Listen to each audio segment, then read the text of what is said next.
Hej mistře, vstaň bystře, zhlédni na jasnost, nebesná švarnost, krásu ulítáš v tento noční čas.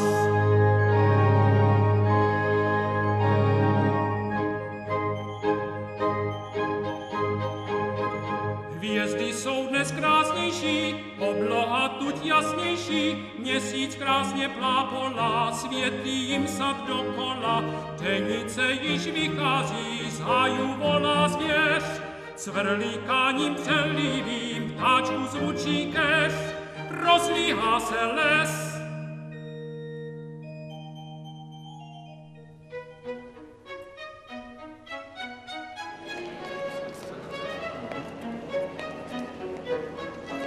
Zhoru, bratři, jenom čerstvě vstávejte. Betlému se mnou rychle vydejte. Pospíchám teď zvěstovat velikou radost. Nelenujte jen vstávat, spatříte jasnost, která Betlém osvěcuje, celé nebe okrášuje. Vstaňte z rychlosti, pojďte k Betlému, neviňátkovi nezrozenému.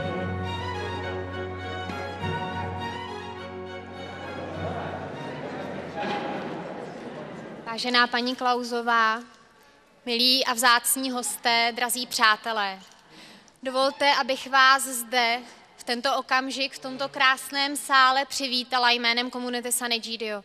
Buďte zde všichni srdečně vítáni. Scházíme se dnes zde v tomto krásném sále právě díky paní Livii Klausové, která převzala záštitu nad tímto vánočním obědem a umožnila nám v tomto krásném sále plném historie a dnes také plném života slavit tento krásný svátek. Takže paní Livii Klausové jistě patří náš veliký dík.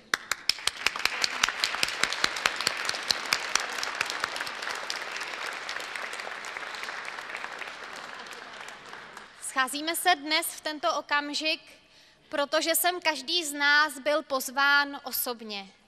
Každý z nás sem byl pozván proto, že nikdo dnes není sám, protože dnes chceme společně slavit svátek narození Ježíše. A chceme společně také slavit proto, že nikdo z nás nebyl opuštěn, že nikdo z nás není zapomenut, že nikdo z nás nezůstal venku. Každý zde našel své místo.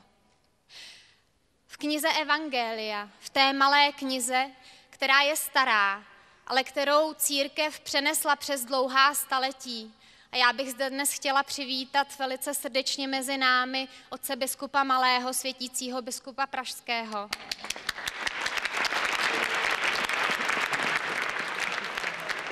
Také monsignora Vyhlídku, který je zde jistě dnes mezi námi.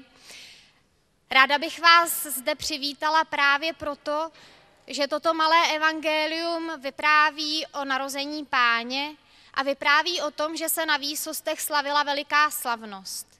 Vypráví o tom, že také z nebes zazněl hlas: na zemi pokoj lidem dobré vůle, na zemi pokoj lidem, ve kterých Bůh má zalíbení. A tak dnes před každým z nás stojí tato krásná slavnost, tento krásný sváteční oběd, ale zároveň dnes také před námi stojí takový malý velký úkol. Být lidmi míru, žít mír, žít pokoj, předávat pokoj a mít slova pokoje pro každého kolem nás. Kéž by všichni lidé na této zemi a ve všech částech světa našli mír a pokoj. A tak vás dnes zde srdečně vítám. Děkuji, že jste přišli. Přeji krásné Vánoce a přeji také krásnou slavnost a dobrou zábavu.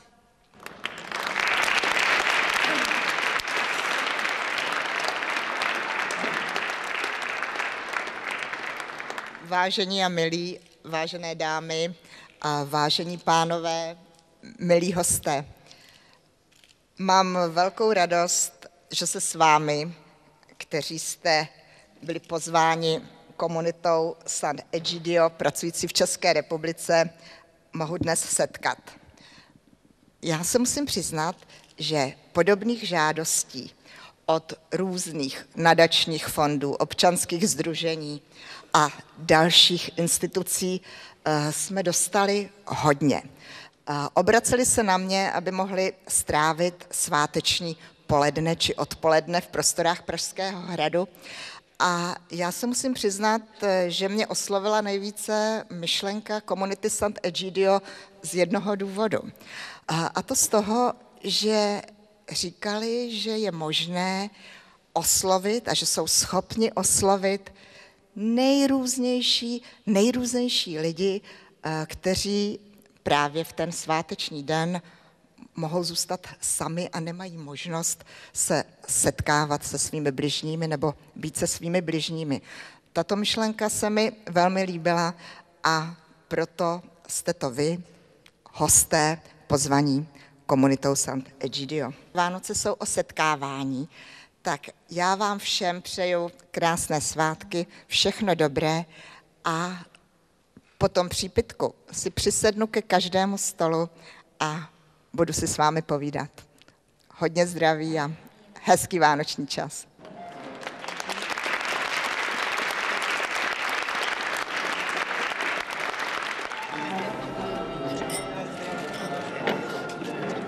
Tak, já prosím.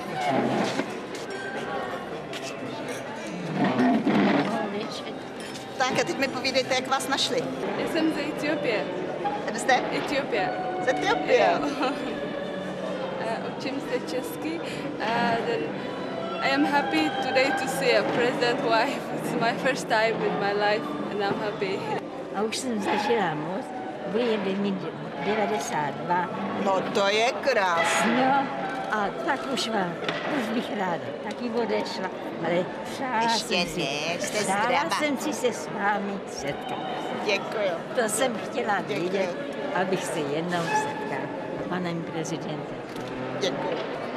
A vy jste taky z domova důchodců ze Šolínový.